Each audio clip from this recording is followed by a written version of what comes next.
Hello, welcome to my channel. Weather భలే ఉంది కదా. ఈ వింటర్లో మనకి ఏ కర్రీ చేసుకున్నా అంత నోటికి రుచించదు, తినాలని కూడా అనిపించదు. ఈ ఒక్క చికెన్ పికిల్ ఇంట్లో ఉంటే చాలు. వేడి వేడి అన్నంలో ఒక్క ముక్క కాస్తంత గుజ్జు వేసుకుంటే కడుపు నిండగా తినేయచ్చు. అంత బాగుంటుంది ఈ చికెన్ పికిల్ మాత్రం. మరి స్టార్ట్ చేద్దామా? అర కేజీతో నేను చికెన్ పికిల్ పెట్టాను. ఇలా పెద్ద ముక్కలే కొట్టించుకొని వచ్చాను.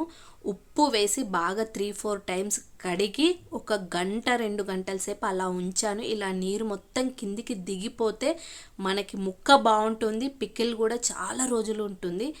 దాని తర్వాతకి ఇలా మందపాటి గిన్నె తీసుకొని అందులో చికెన్ ముక్కల్ని వేసి పసుపు, తర్వాత అందులో ఉప్పు వేసి బాగా ఉడికించుకోవాలి. అందులో నీరు మొత్తము ఇంకిపోయేలా బాగా కలుపుకొని ఉడికించుకోవాలి.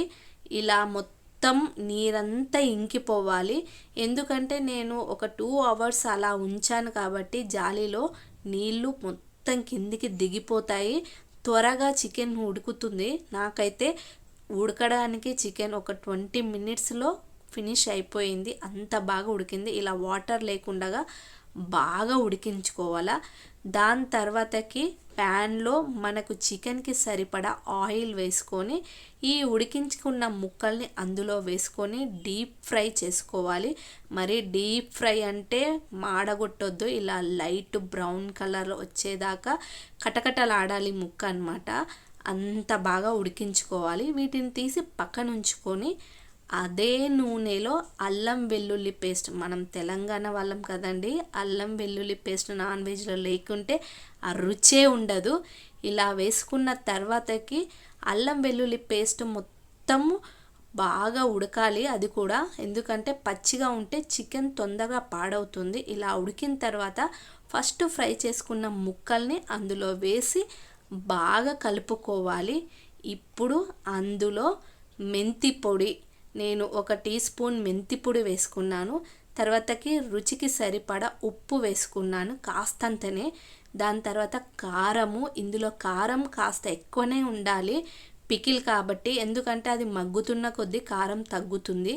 దాని తర్వాతకి వచ్చేసి ధనియా పొడి వేసుకున్నాను. వేసుకొని బాగా కలుపుకొని ఒక్క 5 మినిట్స్ ముక్కలకి అంతా పట్టేలాగా లో ఫ్లేమ్లో ఉడికించుకోవాలి. ఇలా మొత్తం ఉడికిన తర్వాతకి స్టవ్ కట్టేసి చికెన్ మొత్తం చల్లారనివ్వాలన్నమాట. ముక్కలు చూడండి ఎంత బాగా ఫ్రై అయ్యాయో, కట్టకట్టలాడుతాయన్నమాట. భలే ఉంటుంది పికిల్ మాత్రము. దీని తర్వాత కాస్త చల్లారనిద్దాము. స్టవ్ ఆఫ్ చేసాం కాబట్టి. చల్లారిన తర్వాతకి ఫైనల్గా ఒక్క నిమ్మకాయ పులుసు తీసి పైన వేసుకోవాలి అన్నమాట.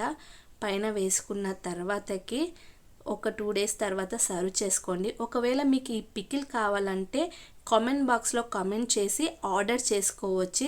ఇది చూడండి, మరుసటి రోజుకి నేను వేడి వేడి అన్నంలో కాస్తంత పికల్ వేసుకొని టేస్ట్ చేశాను. మస్తు టేస్ట్గా ఉంది. ముక్క కూడా భలే పర్ఫెక్ట్గా కుక్ అయ్యి ఉప్పు, కారము, నిమ్మరసము అన్నీ పర్ఫెక్ట్గా సెట్ అయ్యి రుచిగా మాత్రం సూపర్గా ఉంది.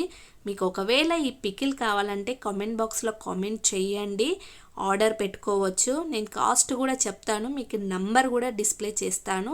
వీడియో కన్నా నచ్చినట్లయితే లైక్ చేయండి, షేర్ చేయండి, సబ్స్క్రైబ్ చేయండి.